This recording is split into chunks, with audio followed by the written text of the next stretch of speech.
Hello મિત્રો, જય શ્રી કૃષ્ણ, જય માતાજી મિત્રો. તો આજે આપણે ચટણી બનાવવાના છે. તો ચટણી એવી બનાવવાના છે કે તમે જ્યારે શાક ના હોય તો પણ તમે આ ચટણીથી તમે 2-3 રોટલી તો આરામથી ખાઈ શકો છો. તો ચાલો બનાવીએ. આજે આપણે બનાવીશું લીલા મરચાં અને સિંગદાણાની ચટણી. તો લીલા મરચાંને આપણે અહીંયા મોડા એવા મરચાં લઈ લીધા છે. બહુ લાંબા એવા મોટા આવતા હોય છે. એને આ રીતે આપણે એને હલકા શેકી લેવાના છે. મરચાં શેકાઈ જાય એટલે ફરી પાછા આપણે થોડું તેલ ઉમેરીને મેં અહીંયા સિંગદાણાને શેકી લીધા હતા. એના છોતરા પણ કાઢી લીધા હતા અને અડધા નીકળે અડધા ના નીકળે તો પણ ચાલે. એટલે એને આ રીતે ફરી પાછા આપણે તેલમાં એને થોડા ફ્રાય કરી લઈશું. ફરી પાછા આપણે એને શેકાઈ જાય એટલે મરચાંવાળા વાસણમાં આપણે એને કાઢી લઈશું અને ફરી પાછા આપણે શેકી લઈશું. અહીંયા થોડું ફરી પાછું આપણે તેલ લઈશું અને ફરી મીઠા લીમડાના પાન લઈ લીધા છે થોડાક અહીંયા.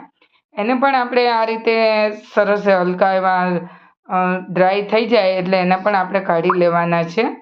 હવે બધું કાઢીને અને આપણે એક થાળમાં અને થોડું તેલ લેવાનું છે, ફરી 1 ચમચી જેટલું. અને અહીંયા આપણે ડુંગળી એક અડધી નંગ લઈ લીધી છે. જે મોટી હતી એમાંથી મેં અડધો ટુકડો લીધો છે. એટલે તમે જો મીડિયમ ડુંગળી લેતા હોય તો પણ ચાલે. એટલે આ રીતે મીડિયમ ડુંગળી ગણાય આપણે. અને ડુંગળીને પણ આપણે સરસ રીતે બ્રાઉન રંગની કરી લેવાની છે. એની સાથે આપણે આદુના ટુકડા થોડા ઉમેરી દઈશું અને ઉમેરીશું આપણે લસણની 10-15 કળી છે, એને આપણે અંદર ઉમેરી દઈશું. આ બધાને સાંતળી લઈશું તો સરસ રીતે આપણે સંતળાઈ ગયું છે.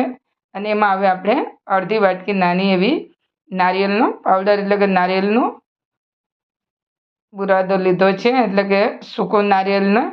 હવે એને પણ આપણે આ રીતે સરસ શેકી લીધું છે. તો બધું શેકાઈ ગયું છે ને હવે આપણે જે વાસણમાં બધું શેકીને રાખેલું છે એની અંદર આપણે લઈ લઈશું. અને હવે આપણે આને થોડું ઠંડુ થવા દે એટલે આપણે એને મિક્સરની અંદર આપણે એને પીસી લઈએ. અને તમે ખલની અંદર વાટતા હોય તો પણ તમારે એને વાટી શકો છો. તો આપણે લઈ લઈશું અહીંયા મિક્સર જારની અંદર. મિક્સર જારની અંદર બધા આપણે પહેલાં તો મરચાં જેટલા આવે એટલા તમે 2 કે 3 વાર તમે એને પીસી શકો છો. અને હવે આપણી ચટણી સરસ એવી પીસાઈ ગઈ છે, તમે જોઈ શકો. અને ચટણી આપણે થોડી અધ કચરી જેવી આપણે એવી રાખવાની છે, એટલે કે બહુ એકદમ પાવડર જેવી આપણે નહીં કરવાની. અને આ ચટણી જો તમે એને સ્ટોર પણ કરી શકો છો ફ્રીજની અંદર અઠવાડિયા સુધી, અને બગડતી નથી અને ખાવામાં પણ ખૂબ ટેસ્ટી લાગે છે. તો સ્વાદમાં આપણે મીઠું ઉમેરી દઈશું અને આ રીતે આપણે એને ફરી મીઠું બધું મિક્સ કરી દેવાનું છે. અને સાથે હવે આપણે થોડું તેલ ઉમેરીશું. તેલ અહીંયા સિંગ તેલ લઈ લીધું છે. અને આ રીતે તેલ જો તમારે ગરમ કરીને ઉમેરવું હોય તો તમે ગરમ પણ ઉમેરી શકો છો. પણ આ ચટણી તમે ખાશો ઘરના બધા તો તરત જ ખતમ થઈ જાય એવી ચટણી સ્વાદમાં બને છે. તો જોઈ શકો છો ચટણી અહીંયા નજીકથી હું તમને બતાવું છું તો કેટલી સરસ એવી ચટણી લાગે છે. ખાતા જ તમે આમ મોઢામાં પાણી આવી ગયા એવું ચટણી છે. અને તમને શાકની પણ જરૂર નહીં પડે. અને આ ચટણી તો એટલી ટેસ્ટી લાગે છે કે તમે વારંવાર બનાવશો. અને એ પણ આજે આપણે બનાવી છે લીલા મરચાં અને સિંગદાણાની ચટણી. તો હવે બધી લઈ લઈશું આપણે એને સર્વિંગ બાઉલમાં હું લઈ લઉં છું, તમને બતાવું છું.